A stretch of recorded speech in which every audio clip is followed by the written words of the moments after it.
आज की एक कहानी एक गरीब लड़के की है जो लोगों के घर घर जाके सामान बेचा करता था ताकि उससे वो अपनी स्कूल की फीस भर सके। एक दिन दोपहर में स्कूल खत्म होने के बाद वो निकल पड़ता है सामान बेचने के लिए। दोपहर का समय होता है, सूरज कहर बरसा रहा होता है और उसने अपने कंधे के ऊपर दो सामान की बोरियां लदी हुई होती है और उसे जोरों से भूख लगी होती है। भूख के कारण उसके हाथ और उसके पैर कांपने लग जाते हैं। ऊपर से उसके कंधे के ऊपर भारी सामान होता है, उसे चला नहीं जाता और वो सोचता है कि अब मैं जिसके भी घर में जाऊंगा उसका दरवाजा खटखटाऊंगा, उसे सामान बेचूंगा, लेकिन उससे पैसे नहीं लूंगा, मैं उसके बदले में उससे खाना मांगूंगा। तो वो ये सोचता है तो एक गली में घुसता है।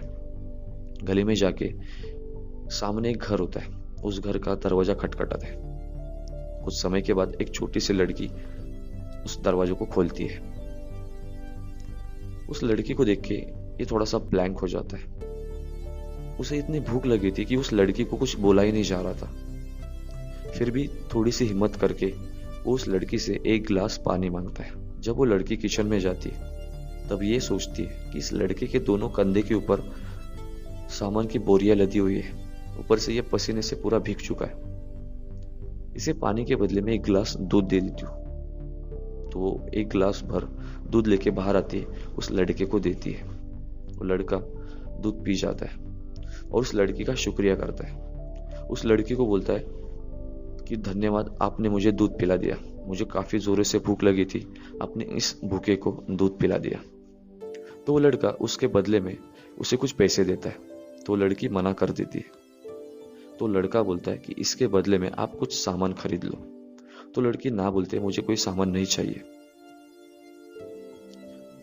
जब वो बात कर रहा होता है लड़का, तब ये सोच रहा होता है कि आज भी इंसानियत जिंदा है। इस लड़की ने मेरी मदद करके उस इंसानियत को कायम रखा है। तो उस लड़की का शुक्रिया करके वो लड़का वहां से चला जाता है। जब वो उस घर से निकलता है तो दूसरी गली में जाता है और गली में यही सोच रहा होता है कि आज भी इंसानियत जिंदा है, भगवान आज भी लोगों के अंदर है।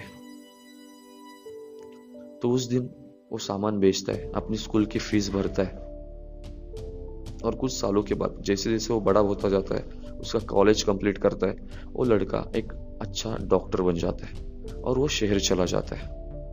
लेकिन जो लड़की होती है जैसे जैसे बड़ी होती जाती है, घर के हालात बद से बदतर होते जाते हैं और वो लड़की बीमार पड़ जाती है। वो लड़की इतनी बीमार पड़ जाती है कि उस गांव के लोकल डॉक्टर से उसका इलाज हो ही नहीं पाता। तो वो डॉक्टर उस लड़की को बोलते हैं कि आप शहर चले जाइए, शहर के किसी बड़े अस्पताल में जाके आप अपना इलाज करवा दीजिए। तो वो लड़की एक अस्पताल में जाती है और इत्तेफाक से वो लड़का उसी हॉस्पिटल में डॉक्टर होता है और वो लड़की आईसीयू में एडमिट होती है। वो जो लड़का जो डॉक्टर बन चुका था, उसके हाथ में उस लड़की के पेपर्स आ चुके थे। उस पेपर में उस लड़की की बीमारी के बारे में बताया गया था। वो पेपर पढ़ता है और पेपर में ऊपर उस गांव का नाम लिखा होता है। तो वो पूरा पता पढ़ता है। तब उसे याद आता है कि ये तो वही लड़की है जिसने मुझे बचपन में एक गिलास दूध देकर मेरी मदद की थी। तो वो लड़का अपने से भी एक्सपर्ट डॉक्टर को बुलाता है उस लड़की के इलाज के लिए। उस लड़की का इलाज चालू हो जाता है। थोड़े दिनों के बाद उसकी परिस्थिति धीरे धीरे सुधरने लग जाती है। जब वो लड़की पूरी तरीके से ठीक हो जाती है तो जो बिल देना होता है, उस बिल के साथ, उस पेपर के साथ वो डॉक्टर नोट के ऊपर कुछ लिख के उसे दे देता है। जब वो लड़की के हाथ में लिफाफा आता है, वो थोड़ी डर जाती है। हाँ, वो बीमारी से थोड़ा बाहर तो आ चुकी रहती है, लेकिन उसके हालात उतने अच्छे नहीं थे कि उस बिल को भर पाती। उसके दिमाग में बहुत सारे ख्याल आते कि मैं इस बिल को कैसे पे करूंगी। फिर भी हिम्मत करके वो इस लिफाफे को पढ़ती है। उस पेपर में उसके इलाज के बारे में लिखा होता है और साथ